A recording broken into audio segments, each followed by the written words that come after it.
भरत तिवारी के पास सही मायने में भ्रष्टाचार की फाइल थी, इसलिए उनकी हत्या हुई। यह साबित करता है मौजूदा स्थिति। यही काम आज से अगर 1 महीना पहले कर लिए होती सरकार, तो शायद भरत तिवारी जैसा व्यक्ति वहां पे अभी जिंदा होता और उनके परिवार में अभी खुशहाली होती। लेकिन नहीं, भ्रष्टाचार की फाइल तो छिपानी थी। भाई, तो अगर आप ये कह रहे हैं कि भरत तिवारी गलत था, गलत मांगों को लेकर चल रहा था, तब तो भाई आपका एनकाउंटर सही है।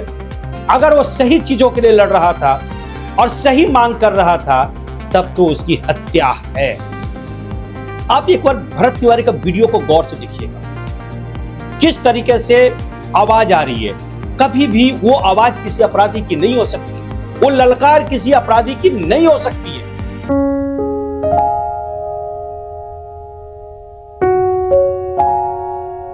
नमस्कार, मैं हूं शशि तोमर, आप देख रहे हैं बिहारी आवाज।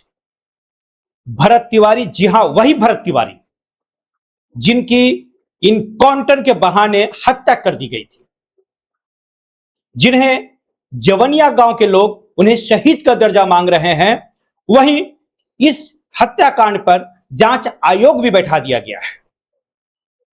इतना कहानी तो सबको पता है। आइए जब हम पोल खोलते हैं भ्रष्टाचार का, कि आखिर भ्रष्टाचार कितना वहां था। उनके मौत के बाद 13वीं होती है, 13वीं के बाद सारे वहां पे महकमा एक्टिव हो जाता है। यानी कि जिस भ्रष्टाचार, जिस 1000 करोड़ की जिसकी बात की जा रही थी कि वहां पे भ्रष्टाचार की फाइल थी, वहां के वीडियो की फाइल थी उनके पास, जी हां, पोल खुल गया उसका। भरत तिवारी के पास सही मायने में भ्रष्टाचार की फाइल थी, इसलिए उनकी हत्या हुई। यह साबित करता है मौजूदा स्थिति। अभी बरसात का समय है, बाढ़ भी आना है। जहां पे कटाव होता था, लेकिन इसी बाढ़ में वहां काम शुरू हो गया। यह काम बहुत पहले शुरू होना था। सड़क निर्माण का काम बहुत तेजी से है। कुछ लोगों का जमीन का कागज तक मिल गया, और जिस तरीके से सरकार की वहां रवैया थी, जिसका वो विरोध कर रहे थे, वो सभी बातें अब सरकार मान ली है। यानी कि सरकार का मानना मतलब यह दिखाता है कि भरत तिवारी का मांग बिल्कुल जायज था।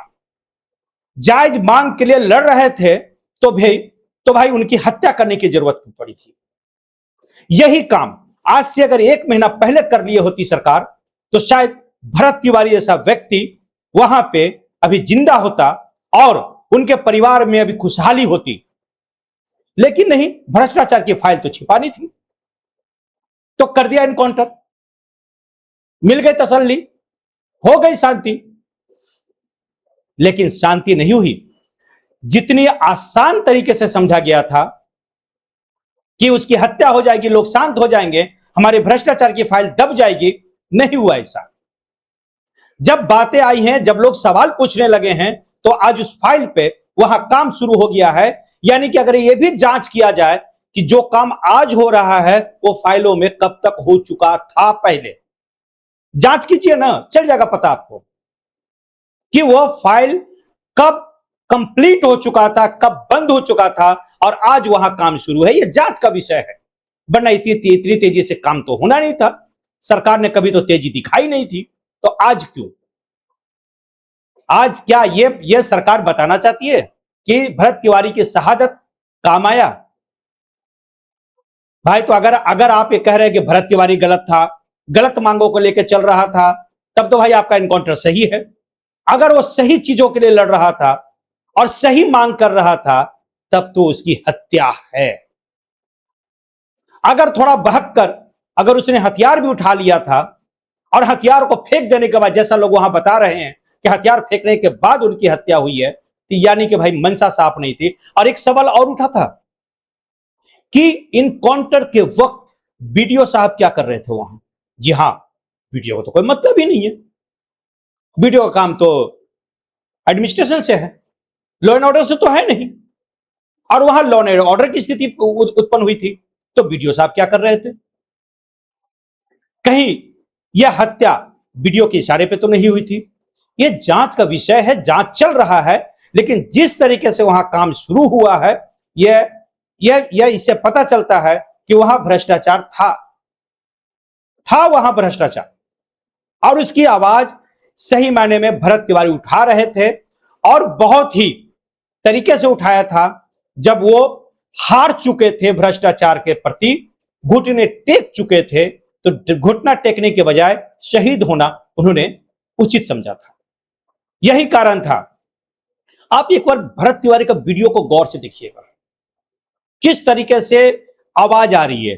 कभी भी वो आवाज किसी अपराधी की नहीं हो सकती है, वो ललकार किसी अपराधी की नहीं हो सकती है।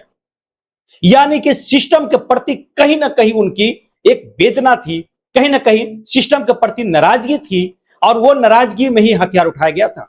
लगा था कि शायद ये हथियार के बल पे, जब उनके एप्लीकेशन के बल पे काम नहीं हुआ, जब उनके अनुरोध के बल पे काम नहीं हुआ, लोकतंत्र में जब कोई रास्ता नहीं बचा, तो हथियार उठाया। हालांकि हथियार उठाना गलत था, लेकिन जब हथियार फेंक चुके थे फिर हत्या क्यों हुई, यह भी सवाल है। लेकिन आज जवनिया गांव में डेवलपमेंट का कार्य जारी है। शायद जितनी डिमांड थी उनकी, मैं पहले भी वीडियो में कहा था कि सच्ची श्रद्धांजलि तब होगी जब उनके द्वारा किए गए मांग को पूरा मांग जो है वो जवनिया गांव में पूरा कर दिया जाए। शायद हो सकता है धीरे धीरे समय आ गया हो, तो सही मायने में श्रद्धांजलि होगी उनको। तब तक आगे और भी हम वीडियो में देखेंगे। इस वीडियो पे हम और भी नजर बना रखे हैं, इन खबरों पे और भी हमारी नजर है। तब तक के लिए धन्यवाद।